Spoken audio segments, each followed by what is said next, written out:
En Minutos para la Reflexión les quiero compartir hoy el texto de Enrique Carpintero aparecido en la revista Topía número 104 de agosto del 2025.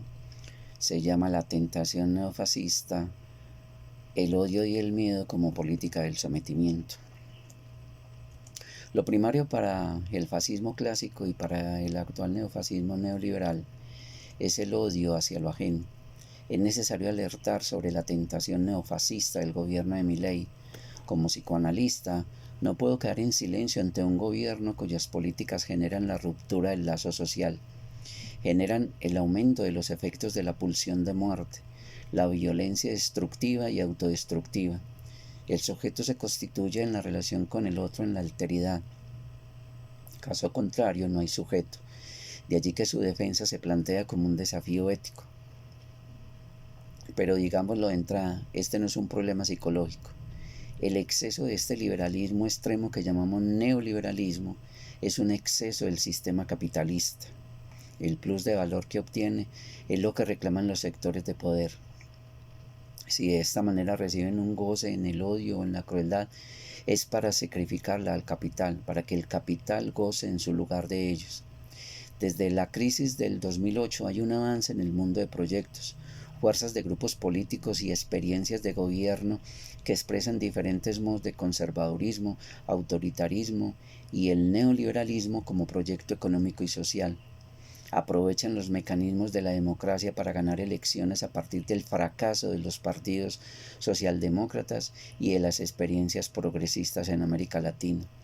Uno de sus modelos es el neofascista Viktor Orbán en Hungría, que en sus 15 años de gobierno se dedicó a desgastar la democracia en su país en una combinación de varios elementos: acoso legal, regulaciones, violentas críticas a los periodistas y a todos aquellos que se opongan a su política, ahogo financiero a los medios de comunicación independientes del gobierno, el uso de influencers de ultraderecha para promover fake news en las redes sociales. Entre sus seguidores están Donald Trump y Bukele. El gobierno de Milei fue invitado este año para disertar sobre, comillas, el milagro Argentina, cierro comillas. El secretario de culto y el ideólogo Agustín Laje hablaron de la decadencia de Europa y reivindicaron el viejo lema fascista: Dios, patria y familia. Hablar solamente de ultraderecha o de populismo de derecha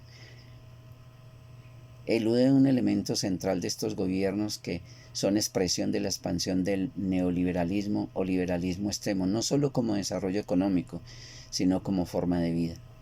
Si retomamos a Freud, vemos que lo primario para el fascismo clásico y para el actual neofascismo neoliberal es el odio hacia lo ajeno. Lo ajeno que se odia tiene características diferentes en cada país. Puede ser el extranjero, el inmigrante pobre, el musulmán, el indígena, el homosexual, los disidentes sexuales, los izquierdistas, el loco, la mujer. Lo ajeno es odiado por ser diferente, y el diferente por su religión o su falta de religión, por su género, por su opción sexual, por su posición política o simplemente por su comportamiento. El odio anula la empatía, ya que, como dice James Vance, vicepresidente de Estados Unidos, hay que reivindicar el ordo amoris, en latín el orden del amor. Este es un concepto de la teología cristiana que deriva de las obras agustinianas, en el que se ocupa el orden correcto del amor cristiano. En este orden primero está el amor a Dios, luego a uno mismo y su familia, para seguir con el amor a la comunidad y por último a los extranjeros. Esta perspectiva es utilizada por las nuevas derechas para justificar diferentes posturas sociales donde los pobres y los inmigrantes no deben ser tenidos en cuenta. Llegado a este punto, creo que es importante fundamentar por qué es necesario caracterizar a estos gobiernos como neofascistas. Hablar solamente de ultraderecha o de populismo de derecha elude un elemento central de estos gobiernos, que son expresión de la expansión del neoliberalismo o liberalismo extremo, no solo como desarrollo económico, sino como forma de vida. El capital y su lógica de reproducción debe seguir en aumento.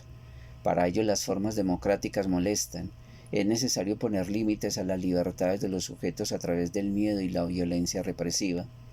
Su objetivo es conseguir un capital desinhibido, protegido en el libre mercado, sin límites, sin frenos. Esta es la libertad que pregonan. Es así como el neoliberalismo es visible, invisible ya que se confunde con todo lo existente como organización social. De esta manera obtura la posibilidad de diferenciar el capital del sujeto o ver el capital como expresión de sectores sociales que se benefician. La libertad del capital se confunde con la libertad del sujeto. De allí la dificultad para que aparezca un pensamiento alternativo, ya que se impone como pensamiento único. Su estructura socioeconómica ofrece la ilusión de un espacio vacío, un espacio como el libre mercado, donde circulan mercancías y sujetos que deben concebirse a sí mismos como empresarios, como diría Foucault, homo economicus, que deben competir entre sí. En este espacio, donde se pregona una libertad ilusoria, lo determinante no son las fuerzas económicas en juego, sino las aptitudes individuales de los emprendedores. No hay explotados y explotadores, no hay dominantes y dominados, solo el sujeto que se autoexplota. Si fracasa, es porque no hizo bien su proyecto. El enemigo interno es su falta de capacidad. Afuera los enemigos son todos aquellos que limitan su libertad de hacer lo que crea conveniente. De esta manera, encontramos ideas negacionistas del cambio climático, conspiranoicas y un individualismo darwiniano del sálvese quien pueda. Su objetivo es defender la desigualdad y el derecho de los ricos a ser más ricos y los pobres más pobres. Su meta es la búsqueda de una sociedad del rendimiento, donde la lógica es el exceso de positividad y la voluntad de los emprendedores, lo cual nos lleva a preguntarnos por los dispositivos de poder que dan lugar a una subjetividad del sometimiento y la ilusión de la meritocracia. En los 80 y 90, el neoliberalismo de Margaret Thatcher y Ronald Reagan exigieron austeridad, privatización, la reducción de los servicios públicos, la represión de la protesta, la desregulación de los impuestos.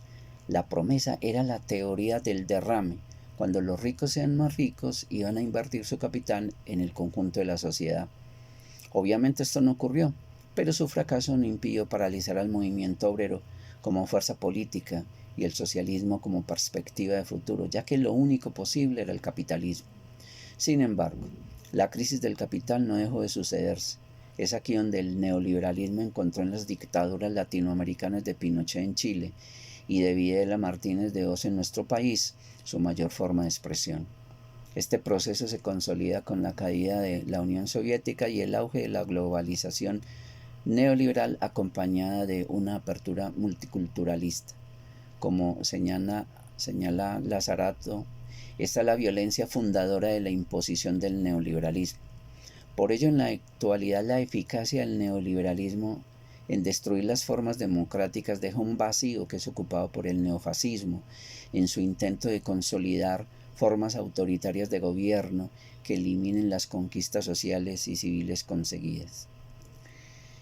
Con el ascenso de Milei al gobierno en nuestro país se afianza una época de traumatismo generalizado que abarca el conjunto de la sociedad.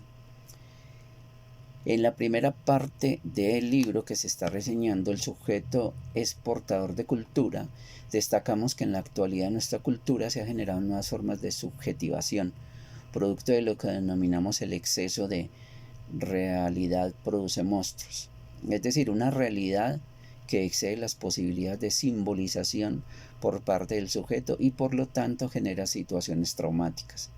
La respuesta de la cultura dominante es el consumismo, que se transforma en un deseo irrefrenable de consumir, que al no quedar satisfecho activa permanentemente el circuito. Los que no pueden consumir ni para satisfacer sus necesidades básicas quedan arrasados en la propuesta del individualismo darwiniano.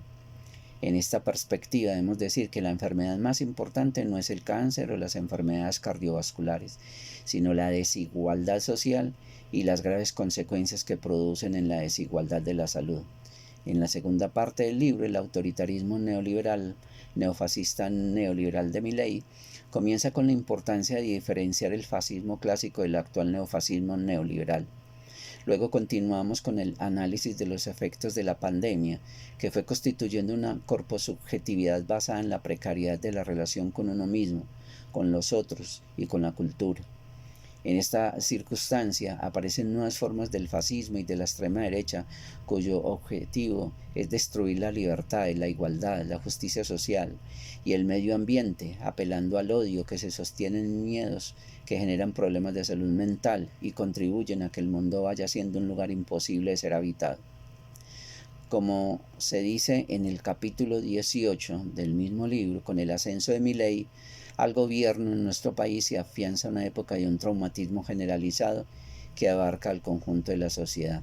Este traumatismo, que toma una dimensión colectiva, nos lleva a la necesidad de apropiarnos de la cultura en la que estamos y pertenecemos para dar cuenta de nuestros deseos y necesidades, que nos lleve a construir alternativas individuales, familiares y sociales que enfrenten los procesos de sometimiento. A modo de conclusión, la lechuza de Minerva. La lechuza representa a la sabiduría porque es el símbolo de Minerva, la diosa de la razón que nace de la cabeza de Zeus. Posee unos ojos grandes que le permiten moverse en la oscuridad con destreza. Hegel, en la introducción a su libro Filosofía del Derecho, escribe una frase que va a ser repetida muy seguido. La lechuza de Minerva inicia su vuelo al caer el crepúsculo. Esto quiere decir que la filosofía, por extensión, también todo saber, no puede anticipar nuestro mundo, siempre llega tarde al futuro, ya que surge en el tiempo después de que la realidad haya cumplido su propósito de formación y se haya realizado. Según Hegel, la teoría no va por delante de la vida, lo sumo permite reconocerse en sus tonalidades. Por esta razón, la lechuza de Minerva levanta vuelo en el crepúsculo. Sin embargo, de algún modo el pensamiento ayuda a formar la vida, al igual que un gallo anuncia un nuevo día. Como dice Spinoza, y creo que esto es súper importante, somos activos en la medida que comprendemos. Este es el objetivo de un pensamiento crítico. Ese es el objetivo del libro. Ahí les dejo la inquietud para que le echen una miradita y formen su propio criterio. Hay que dejar pensar, obviamente.